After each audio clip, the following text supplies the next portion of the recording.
Hello everybody and welcome to Lights Up, the official podcast of the WNBL. I'm Grantley Bernard alongside Sharon Milner. Shaz, Santa is making his list. He's checking it twice. He's getting the reindeer ready to do his quick trip from the North Pole.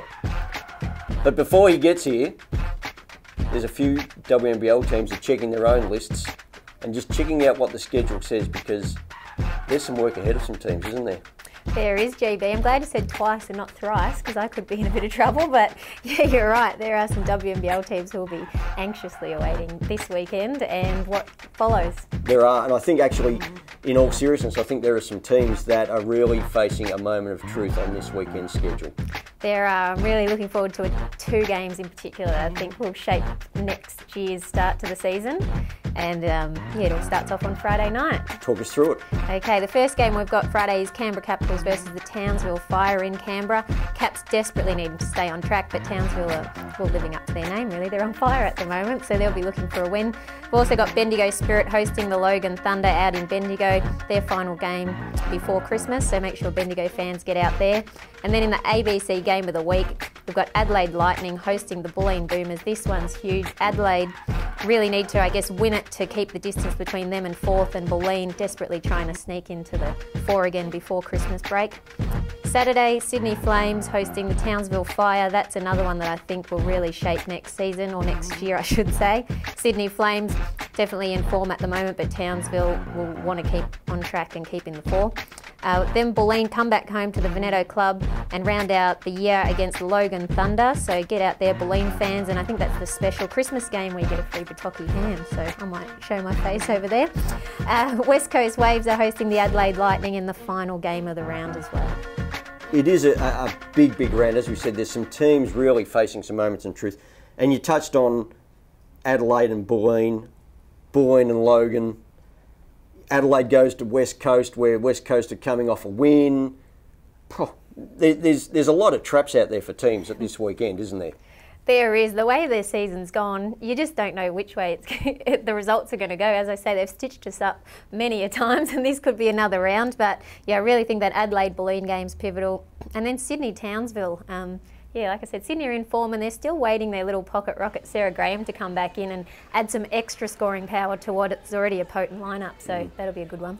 Well, if Sydney does have hopes of making the playoffs, as you believe they do, that is a must-win game, because obviously Townsville's sitting fourth right now, and a team needs to come out for Sydney to go in. So if they want to achieve that, this is a must-win game for Sydney, no questions asked. You're right, GB. You've been a little cynical about this prediction of mine, and I promise my New Year's resolution will be to zip it about Sydney's finals chances if they drop that game. But if they don't, I'll be coming back a foot taller after Christmas, I think. So then you'd be all of 5'8". I set myself up for that one, didn't I? I think I'll be nudging 6 foot, actually. Do you think Adelaide going to Perth to play West Coast, is that a danger game for them? Do you really think West Coast have got it in them to go back-to-back? Yeah, I think so. I mean, particularly given the crowd support they're getting over there. I mean, you've seen it in the men's, it's flowing onto the women's. They've got great momentum. For Adelaide, it's not as big a trip as some of the other teams, but, West Coast have been hit by that really sad news about Deanna Smith being out for the rest of the season. So, I mean, whether that buoys them on to another win, I'm not sure, but it certainly affects their scoring power and depth. And I think Adelaide have been the sleeper. We haven't spoken about them too much, and they're clearly the third best team in the league at the moment. So if they get that one, they're looking very dangerous next year. And I think that would be a game that Adelaide would be disappointed in if they didn't leave Perth with the win before Christmas. Our prize for the best viewer question this week is this great book, the 4-Week Energy Diet Book. It's written by Julie Marie Wood, who is the WNBL's official dietitian. So Julie knows what she's talking about, and this is a great book. I've had a quick flick through, Shaz, and there are some great pictures before you pick me up on that. Some great pictures, some great recipes, some really healthy recipes and good food there, which I think people are going to need after Christmas and New Year. Yeah, I feel like you're looking at me. Have you seen my mum's cooking, GB? No, I think I might need to photocopy a few pages before we leave here. I just know that you'll be heading to Gino's after the Lights Up Christmas party, and it could be a 2 kebab night. Yeah, that one. Not sure he's in the book. Anyway, let's get on to our best question of the week. And it comes from Ali Curlis. And this is right in your wheelhouse, Shaz. For Bulleen to make the finals, out of the bigs, who do you think it will be to lead them to the playoffs? Yeah, really good question. Look, size-wise, they've got a good team, but in terms of which big, it's going to be hard to single out one. Elise Penaluna is definitely, I guess, the player that can consistently pour on the points and be a focal point for offence. I think Emma McDonald's got a bit of a shoulder injury at the moment, which could prove costly for Bulleen, but I'm a really big fan of Holly Florence.